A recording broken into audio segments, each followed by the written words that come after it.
NRATV with Bill Whittle.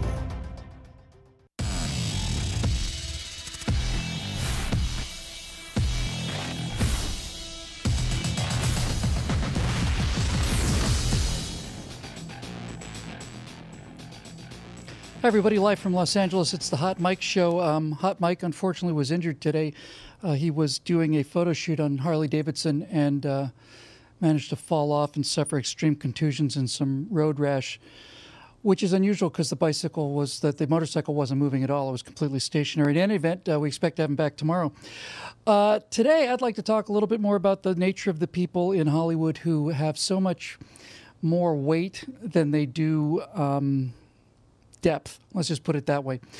It seems like one of the great curses of the modern age is this idea, really probably for the last 20 years ago or so, that celebrities some celebrities anyway, feel like they have to weigh in on everything. This is bad for two reasons. The little bad is because it just plain hurts my feelings. And not because of what they say. That doesn't hurt my feelings. Bothers me when people who I have seen and I've enjoyed enormously in movies, people I've been huge fans of, open their mouth about something they really don't know anything about.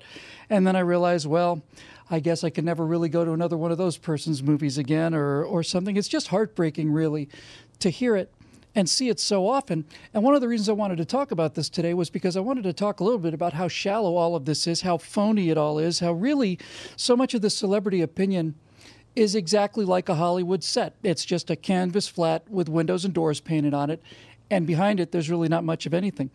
So what got me started on this today was again, another person I admire enormously as an artist, and that's Stephen King. He's just a tremendous writer, absolutely tremendous writer. But he tweeted something earlier today about Donald Trump. I think he said the news is real, but it's the president that's fake. I think that's there's Stephen King's tweet. The news is real, the president is fake.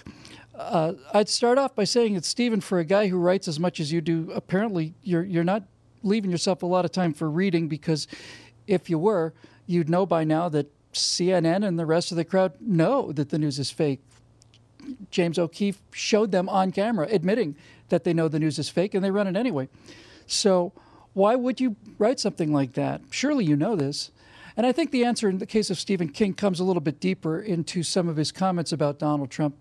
Because when he was asked about Donald Trump and why Donald Trump was elected, Stephen King said, well, there must be a lot of people out there, that'd be you and me, by the way, who really are scared about seeing people with different colors coming into the country, different shades of people. And people like you and me want the white man to stay on top, you see. And that's why we're so deep into Donald Trump, because he appeals to our fundamental fears and our fundamental prejudice. And hold on now, I hope you're ready for this. Are you sitting down? Apparently, it also appeals to our fundamental racism. Now, this is a really, really pathetic statement coming from a guy like Stephen King, who has to be a pretty bright guy. So why does he make statements like this? I don't doubt that he believes it, but why? That's kind of what we want to talk about today. So what kind of people really are we dealing with in Hollywood? Before we get to the kind of people we're talking about, I really can't start this discussion without saying this and saying it very clearly. There are large numbers of celebrities who are, in fact, terrifically generous people. And that doesn't just mean they're conservative people. They're just good people. A lot of celebrities have the good sense to be quiet because they understand that half of the people that come to pay money to watch them may not agree with their personal political views, and so they don't air them. I find that to be rather good policy, frankly, if you're a public asset like that. But among the people who really, I think, deserve a shout out, I'm just going to give a quick three, and they're just the first three that came to my mind. Denzel Washington, many years ago, I want to say back in 2004, when the Iraq War was just getting started, did a tour of a facility for injured soldiers. The story has it that he simply got out his checkbook and wrote a check for one of these new housing facilities, but he didn't. He made a donation. There's my friend Gary Sinise. Gary Sinise goes to Iraq, Afghanistan. He's been overseas, 15, 20 times with the Lieutenant Dan Band. He does free concerts, not just for people in Afghanistan and Iraq, also in Kansas and places like that. And Keanu Reeves, who I don't know much about politically, Keanu Reeves is a really interesting guy because Keanu Reeves took a fair amount of the tens of millions of dollars that he took from The Matrix, that he was paid for the Matrix trilogies. I mean, millions and millions of dollars, and basically gave it to the 3D artists who made those 3 movies. He basically went down and realized those people are not super well paid. And he took a huge percentage of his money and gave it to the 3D artists, saying to them, you're the guys that made me look so good in these movies. I just stood in front of a green screen. So I don't want to start this screed without clearly recognizing that there are, in fact, some terrific people in Hollywood. In fact, many of them are terrific. And some of them are not so terrific. So let's talk about that. I think if you look at Hollywood celebrities, the kind that just feel compelled to have to say something about everything all the time, I think you can break it down into certain groups. I think many of them are hypocrites. I think many of them are opportunists. Many of them are narcissists. And some of them are just plain nuts. So just as a kind of around the bases kind of a look at the kind of people that we seem to be facing in this culture war that we try to be a little part of here on the Hot Mike Show, let's start out with the hypocrites. Michael Moore is, in my mind, one of the great hypocrites of all time. Michael Moore rails against capitalism. He rails against capitalism all the time. He dresses as if he just walked off of a, out of the union office in Flint, Michigan. But his entire spiel is about capitalism, how evil it is, how we need socialized medicine and sicko, and so on and so on and so on. Well, many of you may not know that Michael Moore's film Fahrenheit 9/11 was going to be canceled. The studio wouldn't air it. And his friend Bob Weinstein, formerly of Miramax, insisted that they run this. So Bob Weinstein did Michael Moore a big favor, and Fahrenheit 9/11 did big business. And then this anti-capitalist, Michael Moore, who hates money, hates the power of so much money, sued Miramax and Harvey Weinstein because he didn't think they were paying him enough of the shares of the revenue of this movie of his, this anti-capitalist. So this anti-capitalist, who's worth $20 million, sues somebody who went out on a limb in order to make his movie possible because he didn't think he was getting enough of the cut of the tens of millions of dollars that were coming in. I don't know what you call it. I call it just almost unimaginable hypocrisy. I'll tell you who else is a hypocrite too, and that's Jamie Foxx. Jamie Foxx, during the right after Sandy Hook, was in a video calling for gun controls, strict gun controls, right after Sandy Hook, and he was sitting there looking very sad and apologetic and weepy and all the rest of it. When in point of fact, despite this particular clip, Jamie Foxx, at the time of this anti-gun video, when it came out, Jamie Foxx was in Django Unchained, blowing people away, just blood everywhere, just randomly gunning down people in glorious slow motion. Jamie Foxx has shot more people on camera than gets shot in this country in a year, probably. And for a guy who's made his entire living being a tough guy with a gun, I find it a little ironic, a little hypocritical for somebody like Jamie Foxx to say, I think we have too much gun glorification in this country. Oh, really? Really? Well, if that's the case, Jamie, then why don't you and the rest of you guys who appear in these videos make a pledge to the American people? Make a promise right now and say you're never going to have a gun in your hand in the movies ever again, and you will not appear in a movie where somebody's holding a gun in your hand, because that would be consistency and that wouldn't be hypocrisy. And then finally, in terms of the hypocrites, let's trot out our friend Matt Damon here, who also has a lot to say about guns and so on.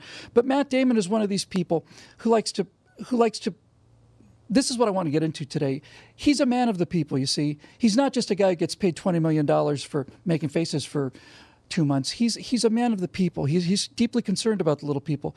Here's a little bit of an interview that he did back, I want to say in 2011 or so, when President Obama was saying, geez, we've got this terrible budget deficit. Do we need to raise taxes on the rich? That was the question he was asked right here.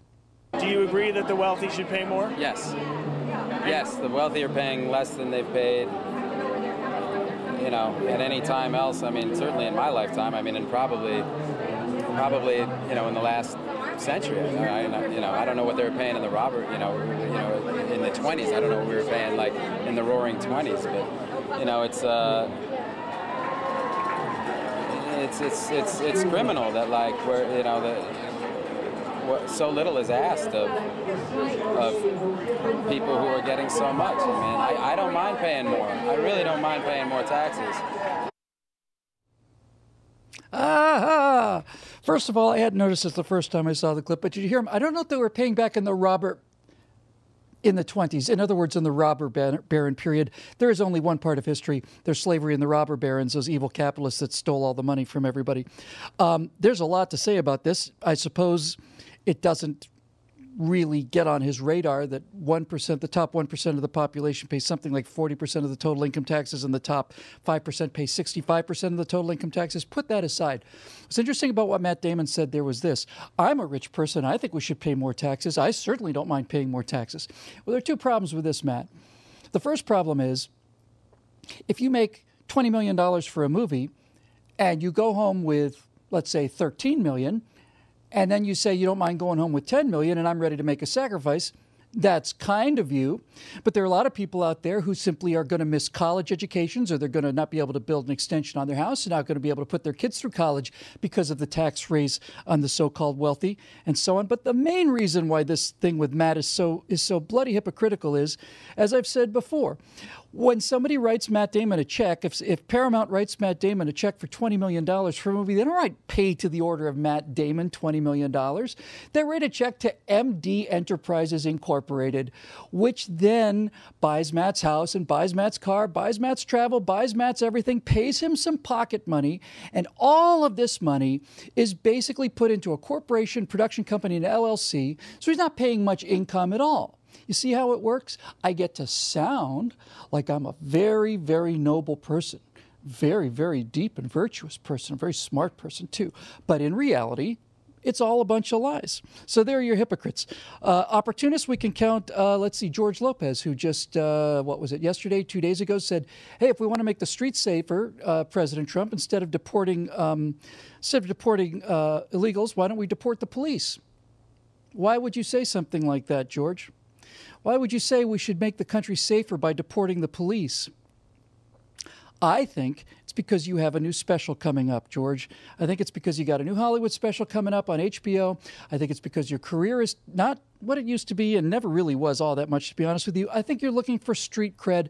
And I think, as we discussed yesterday, by saying something like that, what you're basically doing, George, is you are creating a world where law enforcement is treated as if they're criminals, and you're making that job not only more difficult for policemen, but much more dangerous. I think another opportunist we could point to is the poor dear Kathy Griffin, the poor victim. Kathy Griffin, who you may recall not too long ago, went to a fair amount of trouble with a recent, got a big shoot and a big crew and a big set, makeup, all that other stuff, and she holds up a picture, not a picture, she holds up Donald Trump's severed head, and she thinks it's edgy and funny. And when the country comes back at her and says, how dare you, this is appalling, this is pornographic, Kathy Griffin wants to make it all about how she's the victim, how Donald Trump broke her. Well, I suspect, Kathy, that the reason you held up that severed head of Donald Trump was because you were looking for something edgy and looking for a little publicity, and when people reminded you of how appalling and how disgusting it was, you had just a complete meltdown in which you blamed Donald Trump for the thing that you started. And I find that just to be opportunist. I think it's just a publicity stunt. And finally, of course, with the opportunists, let's not forget Madonna, who said, I can't, at a rally right after Trump's election inauguration, right around then, she was out there saying, in front of a group of large number of people, saying, I often dream about going and blowing up the White House. Okay. You were a tremendous artist, Madonna. I mean, really, you were a tremendous artist, tremendous music 20, 25 years ago, 30 years ago. You're not exactly the kind of person I would particularly credit with either deep political insight. I don't credit you with a profound sense of morality or decency. I think you're kind of a desperate person who is really, really trying hard to look as young and as hip as possible, and I don't believe a word you say either. So anyway, and finally, our final category is just plain nuts. Johnny Depp says it's been a while since an actor attempted to assassinate a president. Maybe it's time to try that again. Johnny Depp is one of the greatest actors who ever lived. I don't want to be misunderstood about this. He's incredibly brilliant. But if you look at the characters he plays, you never see Johnny Depp there. Johnny Depp is just barking mad. He's just plain nuts. He's a good kind of nuts in terms of being a great actor, but this is not the face of somebody that I think we have to take very seriously. So anyway, all of this just to say that the people who live out here in Hollywood are not like you and me. They're not like the folks back home. As a matter of fact, the thing they have most in common is how much they hate the folks back home. And in order to talk about that aspect of it, I'd like to bring in one of the very few conservative comedians that I know out there. His name's Tim Young. We tried to get him on Skype. It looks like we're having a little bit of a problem with this Skype conversation, so he's joining us by phone. You can find him on timyoung.com. Tim, are you out there? Can you hear us? Yeah, I guess we have budget cuts on the internet tonight. How you doing? Yeah, I'm doing great, buddy. I'm doing fine, thanks. Tim, you're a conservative in this business, and you do a lot of political commentary and a lot of commentary on the pop culture and this sort of thing. As a conservative, you're not in this echo chamber. These people aren't quite right, are they? I mean, there's something not quite right about pretty much all of them. Well, I don't see them as much different than a lot of people who just go to protests and blindly hold up whatever sign they're handed, or, like women who went to the Women's March and put on hijabs that they were just handed and don't know, understand, like, the suppression of certain aspects of that religion. So, like, there's just a lot of just, I think we forget how stupid actors are. I think that's really what the bottom line is. Oh, there you go. Yeah, pretty much. I've sort of, I don't know if this is actually a true story, but certainly the image of the actor is somebody who is sitting someplace trying to look inconspicuous in a very conspicuous place, and they're reading War and Peace, and they've got on glasses, and the glasses don't have a prescription in them, right? I mean, that's basically what it is. They're people who are fundamentally very good at playing people that they're not. And I think, Tim, on some level, they get very insecure about the fact that while they're very good at making other people say things through script and dialogue and acting, I think they get very insecure about the fact that they feel like they have nothing to say, so they want to say something, and it's not very impressive. Well, it's a big groupthink thing. I mean, like, they're kind of like lemmings out there, man, and then they don't want their money to dry up either. So there are a couple of different aspects that really go into this. So number one, they're dumb. Number two, they want to be rich. And number three, they want to fit in. And so when you're in that bubble and everyone else and your bosses are all saying, hey, you have to say X, Y, Z, they're going to say X, Y, Z regardless and go along with whatever the flow is, with all of those factors, working in. So when you say that they want to fit in, I think I completely agree with you on this. It's in the nature of somebody who becomes an actor to be somebody who wants approval and definitely kind of needs approval. So when you say that they say the same things because they want to fit in, do you think it's basically a fig leaf for them? In the case of the celebrities we're talking about, these are multi-millionaires. But all of their friends, the rich ones and the poor ones, are Bernie supporters, and they know that money's very bad, and they know that success is just terrible, and they know that any money they've taken as multimillionaires has to have come from somebody's college education or some poor woman not able to feed her children because of the money they've taken. So it's kind of a fig leaf for them, isn't it, to take this social justice position and how they're down with the struggle as they look, out on the poverty of the world from their Bel Air mansions. Yeah, and absolutely. And you have to remember, too, I mean, like, it's one thing if they were to develop their political opinions now, because, any businessman now, for the most part, a lot of businesses and CEOs have started to lean right or lean right because of the policies that benefit them. But a lot of their policy decisions and where they stand began when they were younger and when they really did actually have to fit in order to make it and go along with whatever they were saying. But now, yeah, it is. These people live in a bubble just like, I live in Washington, D.C., there's a bubble here. People don't understand how the real world works and what things actually cost and how, people still can barely afford to put food on their tables. And they deal with other stupid issues out here rather than actual American issues and things that are affecting everyday people. So it's a lot of that, like, just being clueless and dumb and then, like playing along. There's so many things that go into being an actor nowadays. And it's kind of ironic, isn't it, Tim, that so many of them will come out, so many actors, celebrities will speak about income inequality, and yet I don't think there is a greater instance of income inequality than there is on a movie set.